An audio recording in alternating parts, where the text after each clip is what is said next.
আজকে railway recruitment board রাঁচির তরফ থেকে গ্রুপ ডি পিইটির জন্য শর্ট লিস্টেড প্রার্থীদের নর্মালাইজ কাট অফ মার্কস প্রকাশ করা হয়েছে।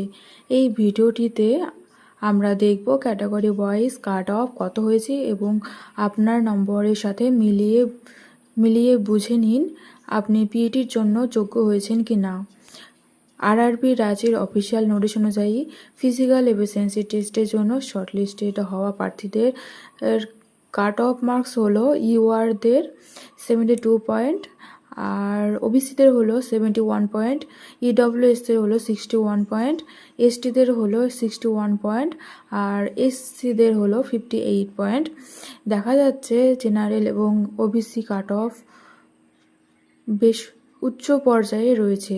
অন্যদিকে এসসি এসটি এবং ইডব্লিউএস ক্যাটাগরির কাট অফ তুলনামূলকভাবে কম হয়েছে। মনে রাখবেন এটি শুধুমাত্র পিইটির জন্য শর্টলিস্টিং কাট অফ। পিইটি পরীক্ষায় উত্তীর্ণ হওয়ার পর ডকুমেন্ট ভেরিফিকেশন এবং মেডিকেল এক্সামিনেশনের ধাপ রয়েছে, তাই যারা শর্টলিস্টেড হয়েছেন তারা এখন থেকে পিইটির জন্য প্রস্তুতি নিন। ভিডিওটি ভালো লাগলে লাইক করুন, বন্ধুদের সঙ্গে শেয়ার করুন এবং রেলওয়ে ও কম্পিটিটিভ এক্সামের সর্বোচ্চ আপডেট পেতে বিদ্যালয় চ্যানেলটি সাবস্ক্রাইব করতে ভুলবে না।